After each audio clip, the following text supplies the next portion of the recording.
Saludos amigos de Alerta Cristiano, una vez más con ustedes, otra semana hermanos, siempre agradecido del patrocinio que le dan a este programa, de su envolvimiento en la página de Alerta Cristiano en Facebook. Un abrazo bien grande, hermanos. Vamos rápido a introducir el programa, pero tenemos que comenzar con la palabra de nuestro Señor. En el Salmo 25 dice: muéstrame, oh Jehová, tus caminos, enséñame tus sendas, encamíname en tu verdad y enséñame, porque tú eres el Dios de mi salvación. En ti he esperado todo el día. Acuérdate, oh Jehová, de tus piedades y de tus misericordias, que son perpetuas. Amigos, con esa palabra del Señor que marca esta hora de programa, estamos en búsqueda. Amigos, y después de estas últimas semanas que estamos viviendo en Puerto Rico, semanas muy intensas, muy interesantes, que han ocasionado en nuestro pueblo cristiano una serie de dudas, de interrogantes, que entendemos que no han sido provocadas por nosotros, sino porque hay una agenda para tergiversar todas las posturas llamadas imbéciles, dichas por el comentarista político Luis Pavón Roca, fundamentalistas, conservadores, retrógrados. Ya estamos acostumbrados a eso, pero nuestro pueblo está viendo la intensidad del debate. Que no se nos olvide, hermanos, que nosotros somos instrumentos de Dios. Él es soberano y Él es el dueño de todo lo que hacemos. Por eso acudamos siempre ante el Señor a pedir que Él nos muestre el camino, que Él nos enseñe, que Él nos ilumine. En el pasado programa estuvimos hablando de la definición de la perspectiva de género y dejamos claro que ese término género lo han hecho de una forma tan y tan elástica que llega a parecerse a la salsa de tomate, que es utilizada para diversas recetas. Pues eso es lo que ha ocurrido con esa perspectiva de género. Sin embargo, no podemos olvidar que el caballito de pelea en esta situación es provocada por una ley 108 del 2006 que no tenía otra intención muy sana y muy correcta que no fuera la de ayudarnos a combatir la violencia, el discrimen contra la mujer. Y se está queriendo utilizar la perspectiva de género para disque combatir esa violencia contra la mujer. Hoy nuestra invitada es la hermana doctora en psicología Angie González, a quien ustedes conocen porque es parte integral ya de este programa. Angie, bienvenida una vez más a nuestro programa. Un placer como siempre estar aquí. Qué bueno contar contigo, qué bueno verte de la forma en que estás de forma vertical y firme defendiendo nuestros postulados, nuestros principios, nuestra fe. Angie, quiero ir al grano. ¿Qué postula, qué plantea la perspectiva de género, esa ideología elástica con relación a la violencia? Mira, a pesar de que este término de género pues está bastante ambiguo todavía, exactamente no sabemos qué cosa es eso de género. En términos generales sí podemos plantear que por género ellos lo que quieren implicar es la identificación o la idea o la definición que una persona tenga con ser hombre, con ser mujer o con ser alguna otra alternativa. ¿Okay? Así que ahí es donde tenemos, ¿verdad?, lo que estabas mencionando, el chicle, ¿verdad? Hasta dónde llega cualquier otra alternativa, porque definitivamente se separa de lo biológico, ¿no? Correcto. En lo biológico es, pues, la alternativa de ser hombre o ser mujer, ¿no? Correcto. Pero entonces cualquier otra alternativa, pues esto es algo que solo Dios sabe hasta dónde va a llegar, ¿no? Ahora, el problema es que la ideología de género hace un planteamiento, se atribuye que tiene la facultad de reducir la violencia, las conductas violentas en diferentes escenarios. En el escenario de pareja, en el escenario escolar entre los niños y en la comunidad en general. Y esta es una de las razones por las que los predicadores del género insisten en penetrar en las escuelas con esta enseñanza, porque ellos entienden que van a impactar positivamente lo que es el fenómeno del bullying y además van a ir formando a estos futuros adultos que no van a tener conductas violentas en la sociedad ni en las relaciones de pareja. ¿Okay? Ahora, cuando nosotros tratamos de identificar dentro del concepto cómo es que solo esta idea de que el género no es algo estable, no está necesariamente asociado al sexo biológico, es algo que tú puedes crear y definir de manera subjetiva, personal, cómo esa idea me lleva a reducir las conductas violentas, es algo que o sea, es un salto conceptual que la ideología de género no te dice cómo. ¿Salto al vacío? Sí, sí, o sea, para mí, esto es como la moringa. La moringa te cura la caspa y el dolor de cabeza y los problemas gastrointestinales y el hongo entre los dedos de los pies, pero tú no sabes cómo. Y la ideología de género, cuando yo la analizo con el tema de la violencia, me encuentro exactamente con la misma dificultad. Ellos resuelven la violencia entre pares en las escuelas, la violencia en las parejas, la violencia en la comunidad en general, pero no me explican. Ellos alegan que la resuelven. Exacto, Okay. ese es el postulado de ellos. Okay. Pero entonces no hay de dónde tú obtener en los postulados de ellos, en los escritos de ellos, en los discursos de ellos, pues entonces no te explica cómo. Y de hecho, yo entiendo que ellos lo que nos están exigiendo a nosotros es una declaración de fe sobre el concepto de la perspectiva de género como algo que nosotros vamos a creer de la nada, sin explicaciones, vamos a creer que de veras transforma las conductas de una persona de violencia a no violencia. De algo que ellos mismos reconocen que es elástico.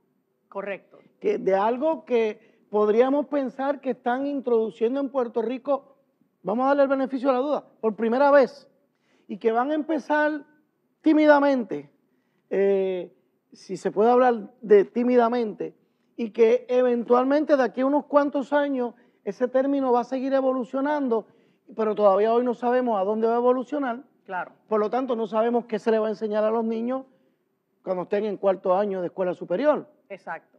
Y sobre todo, que no nos presentan evidencia estadística. O sea, la perspectiva de género, como tú mencionas, pudiera ser algo novedoso en nuestro país, pero no es algo novedoso en otros países. Correcto. Tú te vas a los países nórdicos, tú te vas a Europa. ¿Qué ha pasado? Y entonces ya tenemos una tradición de 40 años. Y tenemos unos resultados. Sí. Y la Biblia nos dice, por sus hechos, por sus frutos los conoceréis. Por sus frutos ¿no? los conoceréis. Entonces, ya en Europa y en los países nórdicos, donde tenemos 40, 30 años de historia, con la enseñanza de la perspectiva de género a nivel cultural, ¿no? Pues nosotros no encontramos una reducción de violencia ni en escuelas, ni en relaciones de pareja, ni en la sociedad en general. Y entonces pues la pregunta es, pero no se supone, digo, yo no pretendo que tú introduzcas un cambio social y tú veas estadísticamente cambios significativos en 5 o 10 años. Así es como funcionan los cambios sociales, ¿no? Oye, pero estamos hablando de 30 o 40 años. Ya algún efecto deberías poder demostrar. Y sin embargo, por lo menos tenemos bastante información en el área de los países nórdicos, que es donde primero se empieza a desarrollar e introducir la perspectiva de género, que los países nórdicos en este momento tienen un problema en términos estadísticos. Ellos tienen más violencia doméstica que la mayoría de los países del mundo. Y han implementado la supuesta perspectiva de género. Y entonces tienen lo que ellos le llaman la paradoja de los países nórdicos con respecto al tema de la violencia de género. La paradoja es que sí, la enseñanza de género en ese sentido ha traído una apertura mayor, una posibilidad mayor de que la mujer se desarrolle en otros escenarios, académicos, profesionales, en el mundo laboral. La mujer se ha visto que ha avanzado. Sin embargo, en la medida en que aumenta la participación de la mujer en el mundo académico y profesional y político, también aumenta la violencia contra ellas en el hogar. Así que verdaderamente este efecto que se reclama de que la perspectiva de género me va a ayudar a que las relaciones de pareja, que son las relaciones de género, ¿no? Se van a reducir, pues todavía está bajo mucho cuestionamiento y ellos no están presentando ninguna evidencia que nos diga, oye, me parece que sí, parece que sí. ¿Será por eso que vimos una noticia reciente, o creo que de mitad del año pasado, donde le eliminaron los fondos públicos a un instituto que se dedicaba a promover la perspectiva de género? Sí, esto era en Holanda. Es un instituto que se dedicaba a los estudios de género. Y esto era un instituto que estaba financiado por fondos del gobierno, ¿no? Obviamente, pues, estamos hablando de que eran los contribuyentes los que financiaban esto, ¿no? Y en su momento, cuando ellos empiezan a ver que a lo largo de las décadas no se obtienen los resultados que ellos habían prometido, pues en un momento dado se hizo un cuestionamiento de si realmente los contribuyentes iban a estar de acuerdo en seguir invirtiendo en eso, que no le estaba dando los resultados que ellos esperaban. Y se le cerró la pluma. Finalmente determinaron que le iban a retirar los fondos y se acabó ese instituto. Ese instituto ha evolucionado, ¿no? Ahora existe con otro nombre, pero ya no tiene financiamiento del Estado, ¿no? Del gobierno. Y entonces pues está sobreviviendo con otras fuentes de financiamiento. Y curiosamente, amigos de Alerta Cristiano, prácticamente eso es lo que se nos está pidiendo aquí, que con nuestros fondos públicos nosotros financiemos un experimento con nuestros niños que ha probado que ha sido un fracaso en Europa. Amigos, vamos a hacer una pausa. Esto se va poniendo interesante. Alerta Cristiano.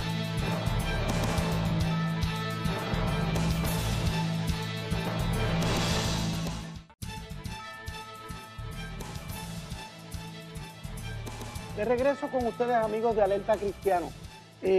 Doctora Angie, se dice también que la perspectiva de género ayuda a evitar y a reducir la violencia entre pareja. A mí no me gusta usar la palabra pareja porque es muy amplia, pero parejas, matrimonios, pares. ¿Qué hay de eso? ¿Hay alguna documentación que diga, sí, mira, tienen un buen punto o no lo tienen?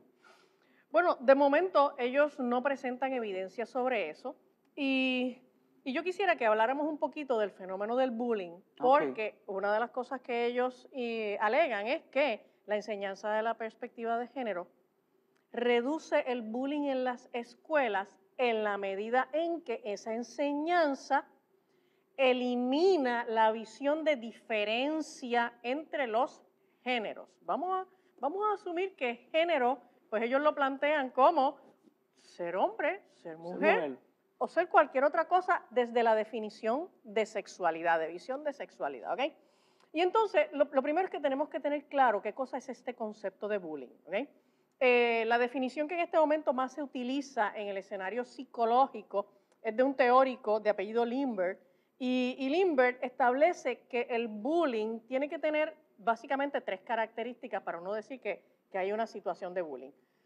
Lo primero es que tiene que haber una agresión no deseada, porque los niños a veces juegan brusco, ¿no? Y el hecho de que los niños, ¿verdad?, se pongan a jugar y se den uno que otro cascarazo, pues eso no significa que eso es bullying, ¿no? Tiene que ser la agresión no deseada y que la víctima pues quiere que por fin esta agresión se termine.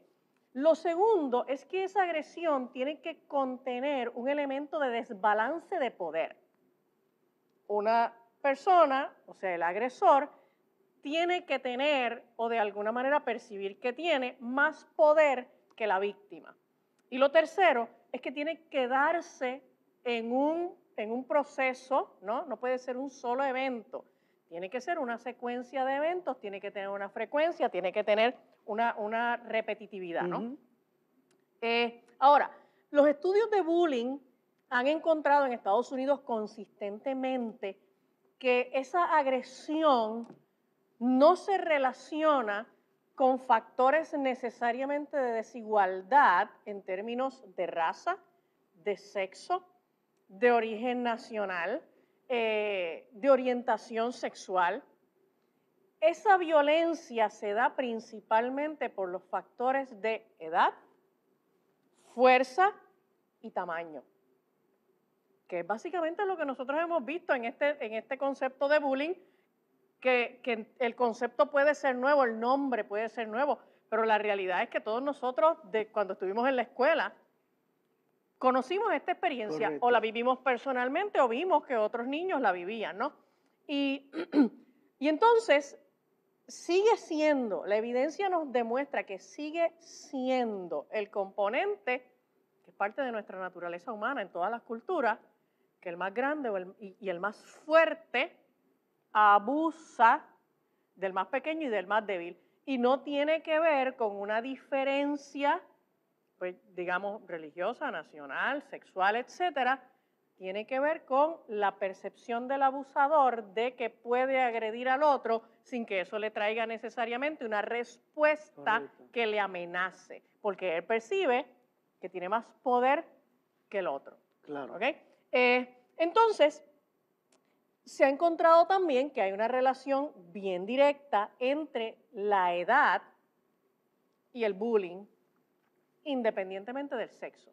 En las estadísticas de bullying, y estoy básicamente citando este informe, que esto es un reporte que se hace todos los años en Estados Unidos, que se titula Bullying in the United States Schools. Este es el del año 2012, el reporte de estatus del año 2012. Me gusta siempre mencionar la fuente porque una de las cosas que andan diciendo por ahí consistentemente es que no saben de dónde nosotros sacamos la información que sacamos. Así que usted, ¿verdad?, googlea un ratito y se va y busca el reporte del 2012 de este trabajo que se hace a nivel de las escuelas en Estados Unidos sobre el bullying. Pero le pregunto, Angie, ¿y estadísticas de Puerto Rico? Pues mira, ¿estos promotores de la perspectiva de género producen? Si lo producen, no lo publican de manera accesible. Ok. Porque entonces tú te entras en internet y empiezas a buscar y solo no encuentras, si encuentras algo, es información que se cita en reportajes de periódico. Así que, de veras, eso, entonces, pues claro, del reportaje de periódico tú tratas de ir a la fuente de dónde fue que, pero entonces no los encuentras publicados. Correcto. Se hace bien difícil accesar esto. Ahora, ellos han encontrado esta relación directa entre la edad y la violencia y no entre el sexo y la violencia. Así que se ha encontrado que mientras más pequeños los niños, más víctimas son. Okay. Mientras más grandes, pues son menos víctimas, pero son más agresores. ¿Okay? Pues porque hay el issue de poder, ¿no? Eso es genuinamente el abuso. Y se da exactamente en la misma proporción si son nenes o si son nenas. ¿Okay? Okay. Se ha encontrado también que el abuso suele ser entonces intragrupal y no intergrupal. Entre las personas del mismo grupo, de las mismas características, es que se dan los abusos y no entre los grupos. Ahora, obviamente, pues la mayoría de los agresores, como ocurre en todas las demás estadísticas de violencia, siempre son los varones. Pero entonces, este estudio presenta una estadística donde tenemos una población constante desde escuela elemental hasta escuela superior, donde hay un 5 a un 8% de agresores, desde escuela elemental hasta escuela superior. Y ese 5 a 8% a lo largo de toda la experiencia escolar abusa de un 20 a un 30% de los otros niños. Déjame ver si te puedo entender. Vamos a imaginarnos una escuela donde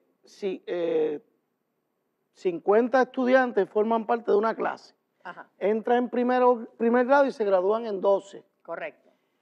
En esa clase, si todos permanecieran juntos por 12 años, ajá, hay un 5 o un 8 que son típicamente agresores. Exacto. Hay 3 o 4 nenes en esa población que son los agresores. Y esa estadística se mantiene constante desde la escuela elemental hasta la escuela superior. Porque podríamos argumentar que establecieron ya una base de poder. Posiblemente. Okay. Además de que tienen ellos unas conductas particulares que les asocian con la violencia. Claro, claro. Pero entonces, la pregunta es, ¿quién está trabajando con esa población? La realidad es que la mayor parte de los acercamientos para el bullying y para la violencia de pareja también, que vamos a hablar más adelante, tiene que ver con la atención a la víctima. No tiene que ver con la atención al agresor. Cuando es el que inicia. Cuando es la persona que tenemos que atender. ¿Ok? Entonces, eso es lo típico, así como se ha atendido este tipo de violencia. Sí, eso es lo típico. Y entonces, en este estudio, nosotros tenemos también una información bien importante. Estos agresores, el 45% de ellos establece, en una pregunta bien importante, en términos de si les gusta o no les gusta la escuela, ellos establecen que no les gusta la escuela. Y las víctimas, un 20% establece que no les gusta la escuela. Oye, yo debería pensar que la víctima es el que dice, no, a mí no me gusta la escuela porque allí me están maltratando. Porque me están abusando. No, pero es el abusador el que no le gusta la escuela. Así que probablemente estos bullies, que nosotros le llamamos, estos abusadores, realmente lo que están haciendo es una expresión de rebeldía, de coraje, de malestar, de desadaptación en el grupo, y por eso es que son violentos y no tiene nada que ver con las diferencias de género. ¿Ok? Hay un estudio también bien importante, que este me parece demasiado importante que lo podamos entender. Es un estudio de este académico de apellido Faris. Este estudio se publicó en una publicación bien importante que se llama The National Academies Press. Esta organización agrupa los estudios académicos más importantes de los Estados Unidos en todas las áreas de las ciencias y los publica regularmente. Y entonces, este estudio encontró que él dividió la violencia, el bullying en las escuelas entre categorías de grupo racial, de grupo de sexo y de grupo de orientación sexual. Y entonces, al comparar la agresión afroamericano a blanco, afroamericano a afroamericano, blanco a afroamericano, blanco blanco, niño niña, niño niño, niña niña, niña niño, LGBT heterosexual, LGBT LGBT, heterosexual heterosexual, heterosexual LGBT, encontró el estudio que la violencia es intragrupal. El afroamericano abusa del afroamericano, el blanco abusa del blanco, el LGBT abusa del LGBT, el niño del niño, la niña de la niña, en una proporción mayor, ¿no? Hay excepciones. Hay excepciones, claro, estamos hablando de lo que es el dato estadístico, ¿ok? Es significativamente mayor. Pero hay un dato sumamente importante en este estudio, y es que la violencia entre LGBT es 5 veces mayor que la violencia entre todos los demás grupos, intra e intergrupal. Así que hay un problema bien serio en los comportamientos violentos de estos grupos que se reconocen como grupos de diversidad sexual, y la violencia, además de que es significativamente mayor que la de otros grupos, la violencia es entre ellos en una proporción alarmante. Así que volvemos a hacernos el cuestionamiento. ¿Es la diferencia de géneros en sí misma lo que produce las conductas violentas? La evidencia no parece abonar nos sugiere que no. Que no es por ahí por donde va la cosa.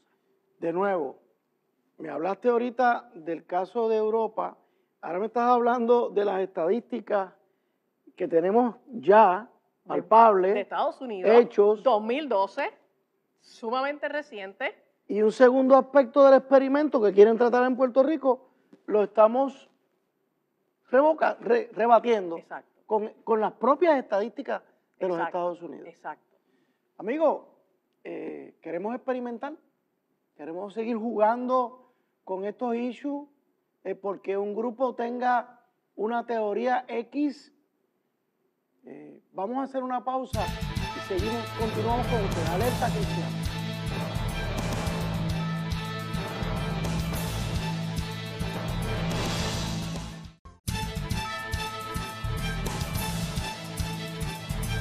Continuamos, amigos de Alerta Cristiano. Ahora vamos a hablar de los estudios que se han realizado sobre la violencia de pareja.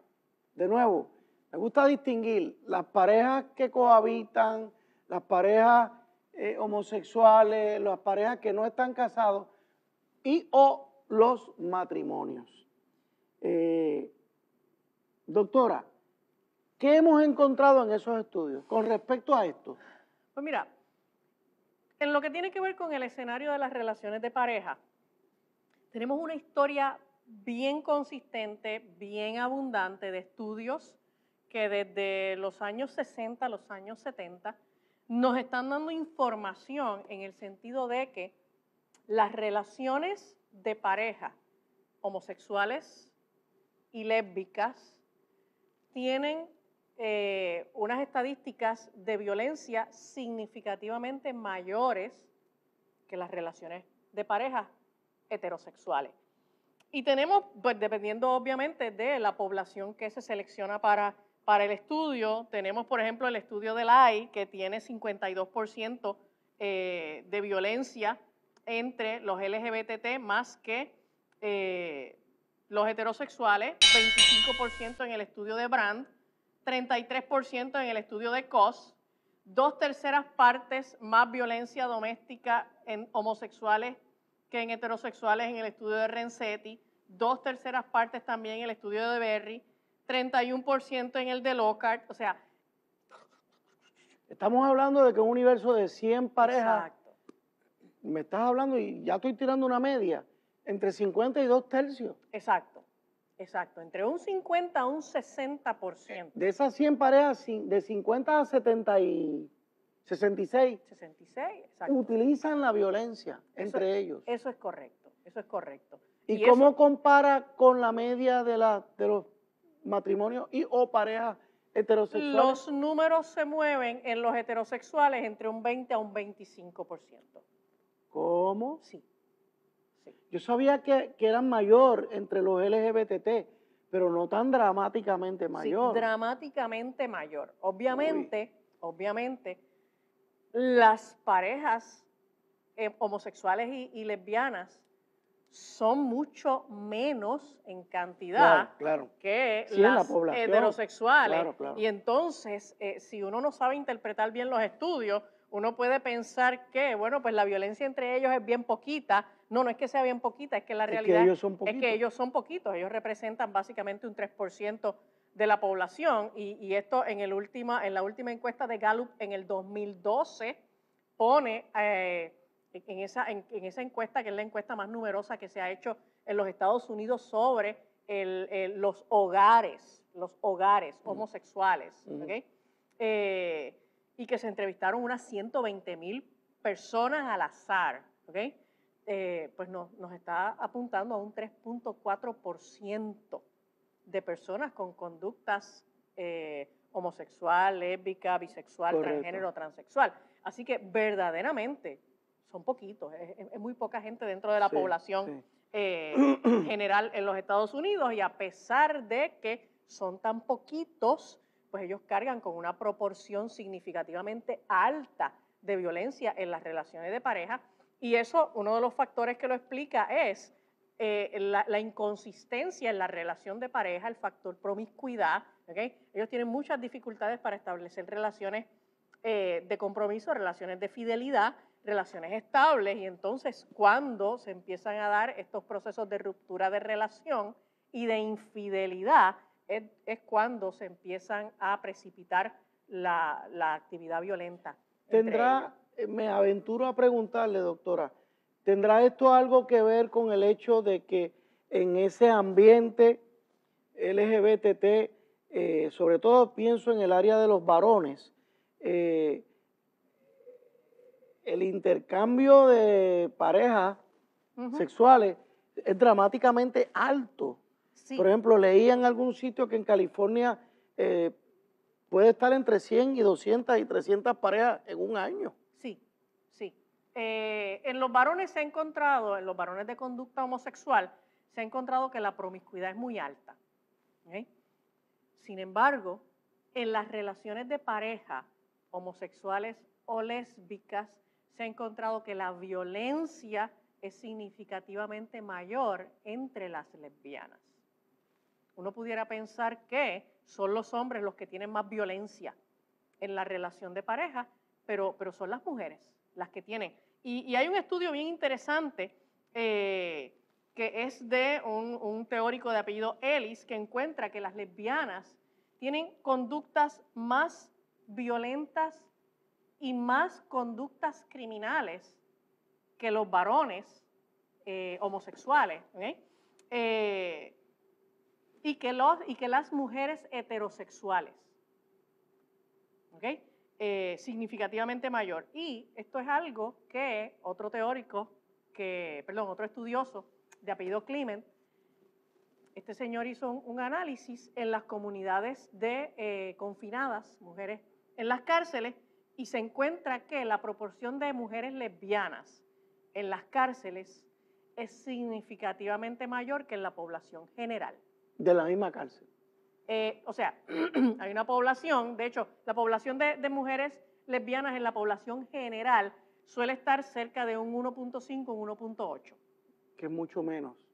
Pero en las cárceles la población de lesbianas confinadas es significativamente mayor. Eso significa que, pues sí, es consistente con la idea. Y la violencia es mayor. Con los estudios de que las mujeres lesbianas tienen conductas de mayor violencia y tienen conductas criminales mucho mayores que las mujeres heterosexuales. Wow. ¿Ok? Así que estamos viendo todo un componente de conductas violentas que está asociada a los grupos de diversidad sexual, y los grupos de diversidad sexual son los grupos que con más vehemencia defienden la enseñanza de la perspectiva de género. Y la lógica, hablo contigo, papá y mamá, y la lógica de esto nos puede llevar a estirar el chicle. Claro. Y ver el término género, que es el que quieren que nuestros niños vayan adoptando en sus conductas, y por lo tanto los vamos a estar llevando a experimentar en estos estilos de vida, y a la larga terminarán siendo probablemente más violentos de lo que pudieran ser hoy. Claro que sí. Amigos, ¿vieron la tercera parte ya del experimento por dónde vamos? Tomen nota, amigos. Continuamos, doctora. Se nos quedan más detalles de esos estudios. Pues mira, básicamente, en términos de los hombres homosexuales, también hay información bastante, hay varios estudios que nos presentan que los hombres homosexuales en las relaciones de pareja, pues presentan mucha más violencia que los hombres heterosexuales. Y entonces aquí hay un elemento que pudiera parecernos contradictorio. Oye, porque si el elemento de desigualdad entre los géneros o entre los sexos, entre hombre y mujer, es el que produce la violencia, pues uno debe pensar que un hombre en una relación con una mujer debe presentar más violencia. Claro, claro. Pero los estudios nos enseñan que un hombre en una relación con un hombre, otro hombre presenta más violencia. Así que no parece, igual que como vimos hace un momento con el asunto de bullying, en el asunto de la violencia de pareja, no parece ser que el factor sexo o el factor género es el que en sí mismo produce la conducta de violencia. Aquí hay otros factores y principalmente se refiere a la percepción de poder, ¿ok? De hecho, en las relaciones de parejas homosexuales, cuando uno trabaja con parejas homosexuales y lésbicas, uno se da cuenta de que hay unas luchas de poder, uno se da cuenta de que hay uno que domina sobre el otro, uno se da cuenta de unas conductas de control, ¿ok? Óyeme, y pueden ser dos personas del mismo sexo, claro. Pero entonces básicamente lo que estás viendo es el dominio, el control, la idea de poder, que eso es lo que produce la violencia. Así que yo no creo que debemos enfilar nuestros cañones a discutir si un hombre o una mujer o lo que tú pienses que seas en términos de género es lo que nosotros debemos redefinir como sociedad para reducir la violencia. Yo creo que con nosotros con lo que tenemos que trabajar es con las actitudes de control, con las actitudes de poder, con las actitudes de dominio entre todos los seres humanos de cualquier sexo, de cualquier género, de cualquier orientación sexual, de cualquier edad, porque es ahí donde nosotros encontramos realmente la raíz del problema de la violencia. Y para eso hace falta la ideología de género, la perspectiva de género. De ninguna manera. O sea, esto viene siendo entonces un salto conceptual que no tiene ninguna Que asociación. no tiene ninguna relación. Exacto. Es brincar de una orilla a otra sin tener un puente en el medio. Pregunta que le hago, doctora. Usted que es doctora en psicología y que tiene una práctica privada, ¿se puede cambiar esa actitud de un individuo con la consejería de ese deseo de poder, de ser un abusador con otros, clínicamente? Sí, sí, se puede cambiar. ¿Usted lo ha hecho?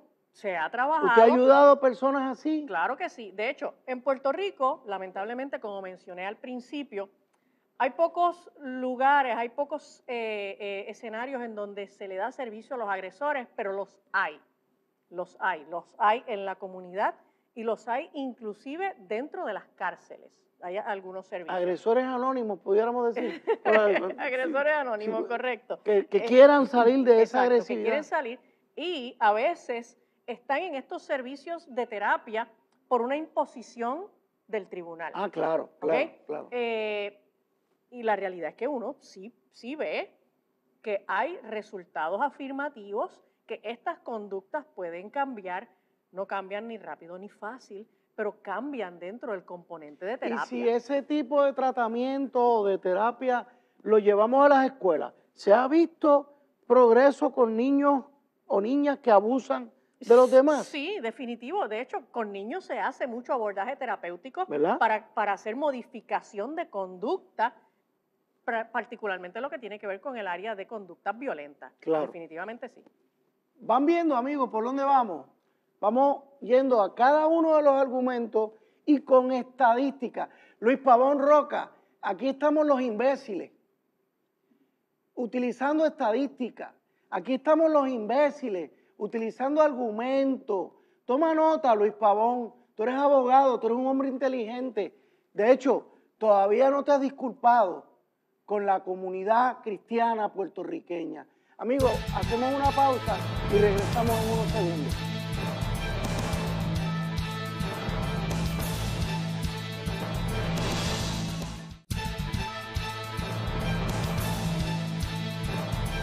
De regreso con ustedes, amigos de Alerta Cristiano. Vamos ya a terminar con este segmento. Doctora Angie González, hemos ido tumbando uno tras uno los argumentos que los predicadores del género están proponiendo. ¿Qué otra propuesta o qué propuestas tendríamos nosotros que ofrecerles al país para atender este issue de la violencia? Mira, en Estados Unidos, todos estos proyectos que trabajan, ¿verdad?, con los diferentes problemas sociales y que pretenden obtener fondos del gobierno para trabajar con sus proyectos, tienen un reto bien importante, y es que ya en Estados Unidos no se dan fondos a personas que quieren hacer trabajo con cuentos de camino. Ahora tú tienes... O sea, está pasando lo mismo que en los países nórdicos. Exacto. Ahora tú tienes que demostrar que tu proyecto está basado en evidencia. ¿Ok?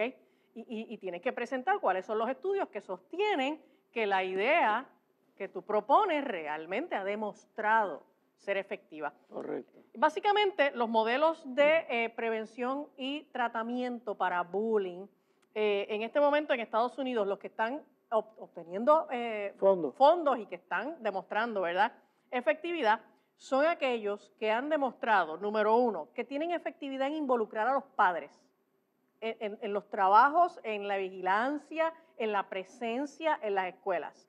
Aquellos que presentan algún sistema de supervisión en los horarios libres y horarios de recreo de los niños, porque esos horarios en que no están directamente supervisados por los maestros, claro, es donde se dan más las conductas violentas.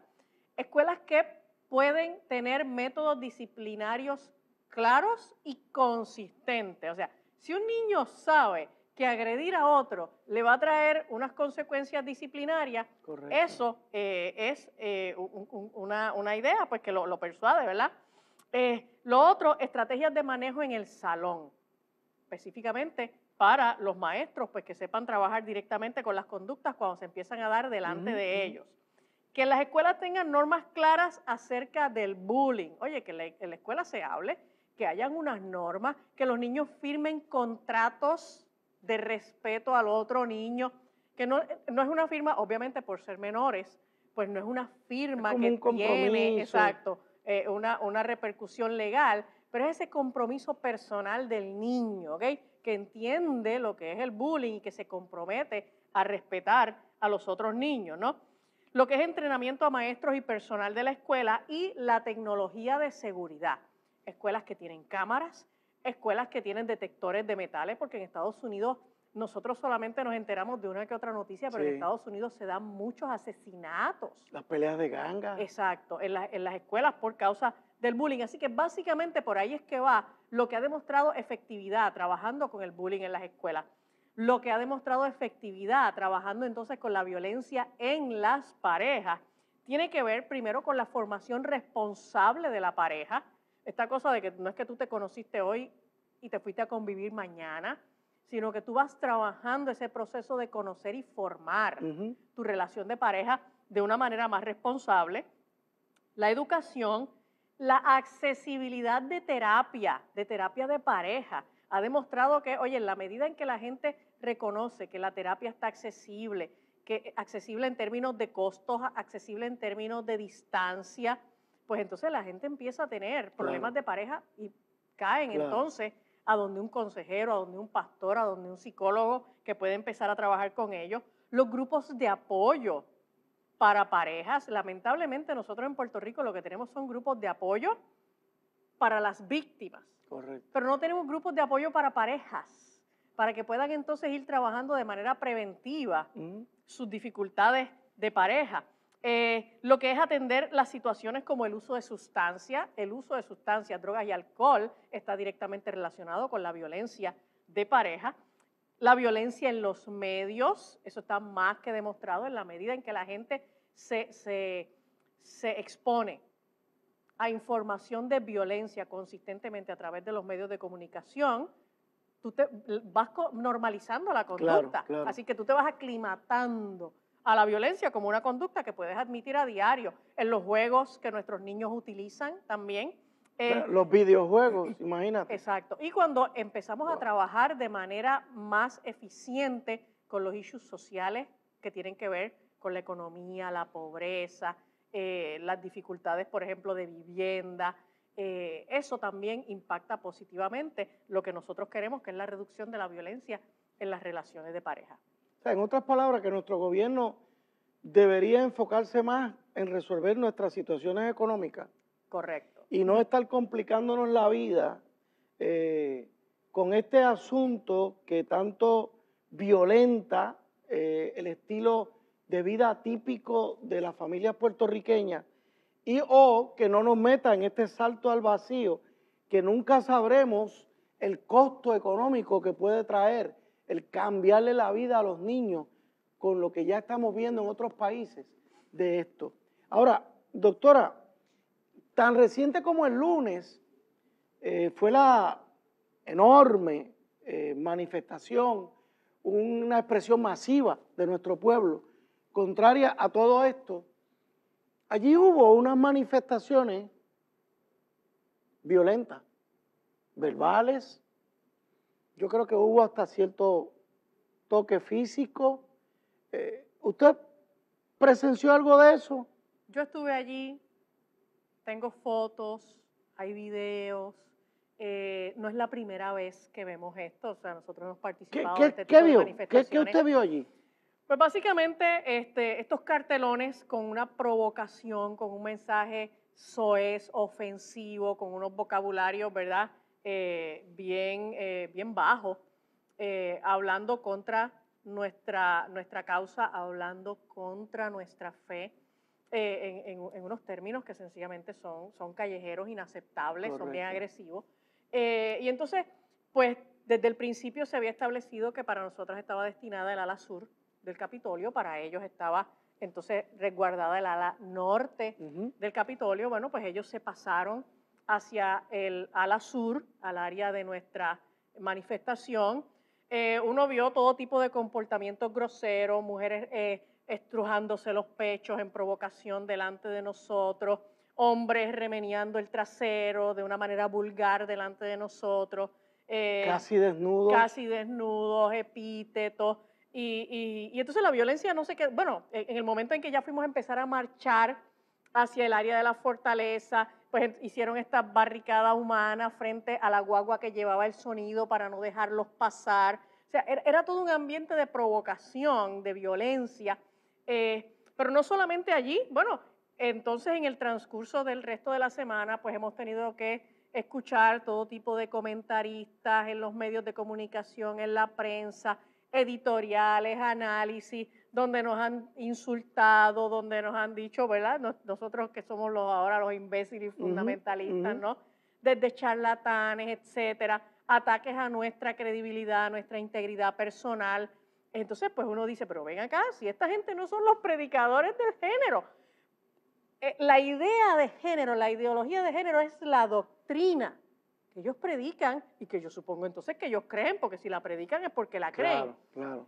Si de veras la ideología de género reduce las conductas violentas, yo debería esperar de esta gente que tengan unos comportamientos respetuosos, decorosos, que no utilicen vocabulario soez, que no estén provocando confrontaciones agresivas, pero lamentablemente lo que vemos es todo lo contrario. Ha sido todo lo contrario. Todo lo contrario. Entonces, nosotros, los que defendemos los valores tradicionales de la familia, los que tenemos una base de fe cristiana, nos estamos manteniendo en un comportamiento pacífico, de respeto y de tolerancia.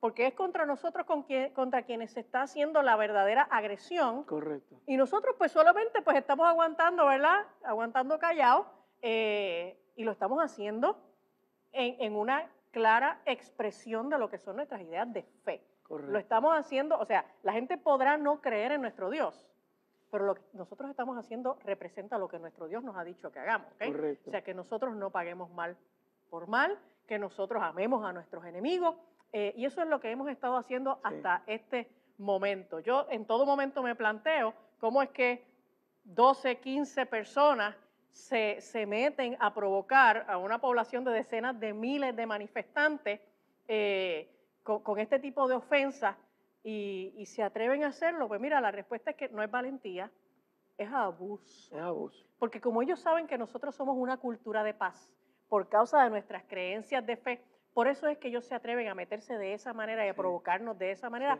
a pesar de que son un grupito tan pequeño. Ellos saben que si nuestra doctrina religiosa fuera otra, por ejemplo, si nosotros fuéramos musulmanes, ninguno de ellos se atrevía a hablar en un vocabulario soez de nuestro Dios, ¿no? Así que es bien importante que nosotros veamos esto porque sus frutos, su conducta está diciendo lo que verdaderamente hay en el corazón de ellos y lo que verdaderamente hay detrás de la ideología de género. La ideología de género no cambia la conducta violenta en una conducta de paz. Correcto. A mí me llamó mucho la atención. Yo estaba allí y en un momento dado yo estaba en la tarima que había frente a la fortaleza. Se me indica que había una situación de peligrosidad en la tarima grande, que fue donde todo se inició. Se me indica que habían levantado como un muro de insultos y allí estaba la pastora Wanda Rolón, allí estaba Claribel Maldonado, que estuvo con nosotros en el programa anterior, allí estaba la pastora Ada Enríquez y allí estaba Milton Picón. Y ellas estaban recibiendo allí insultos, improperios, de los 4, 3 son mujeres. ¿Y dónde está el freno de la violencia contra la mujer? Pero lo que más me llamó la atención fue que cuando a mí me advirtieron del suceso, yo traté de salir, imagínense, después de haber caminado hasta la fortaleza, salir corriendo hacia allá porque vi jóvenes cristianos que cuando se enteraron de lo que había, ellos corrieron hacia allá. Y a mí me preocupó, primero, siempre me preocupa la conducta de los cristianos. Y me fui detrás de ellos. Yo me di cuenta que yo no los iba a poder alcanzar. Yo tengo 64 años y cuando llegué a la Plaza de Armas, yo dije, espérate, se me está acabando el aire. Lo que hice fue que recurrí a un policía de los municipales y le dije, mira, ¿sabes de esta situación? Y me dice, no, no sé nada, pero de todos modos, eso no es de mi incumbencia, eso es estatal. Y yo lo miré y yo le dije, gracias por tu actitud. Me fui y seguí hasta que me encontré un guardia estatal y él llamó por radio, se enteró y él fue el que me informa, tranquilo, que parece que ya la cosa está bajo control. Pero lo curioso es esa pasividad de nuestra policía. Yo estoy casi seguro que nuestros hermanos cristianos no van a recurrir nunca a la violencia. Pero todos pasamos por etapas y situaciones. Y si la provocación es contra un niñito que está conmigo, y si la porquería que están diciendo y o haciendo es en presencia de una niña, y ese padre hace algún gesto que genera posiblemente un acto violento, ¿le vamos a echar la culpa a los cristianos? Cuando se supone que la policía evite y hubiera hecho retroceder a esos manifestantes hacia el área donde les correspondía. O sea, señores, yo espero en el Señor que nunca ocurra, pero el día que ocurra, si se dan estos hechos así, la responsabilidad completa le recae a la seguridad puertorriqueña, a los policías. Señor superintendente, yo le pido que tome nota. Esta no es la primera vez que ocurre. En las marchas anteriores se infiltraron y iban con nosotros individuos con carteles, con malas palabras y insultos contra el Señor Jesucristo. O sea, eso no puede darse en Puerto Rico. No sé, para cerrar, doctora, unas palabras. Pues mira, yo creo que verdaderamente la doctrina de género no ha probado tener un efecto positivo en la violencia y la conducta de ellos mismos así lo demuestra. Ahora, yo creo que el gobierno debería tener una visión de más apoyo a las organizaciones de base de fe y de base comunitaria. Claro, claro.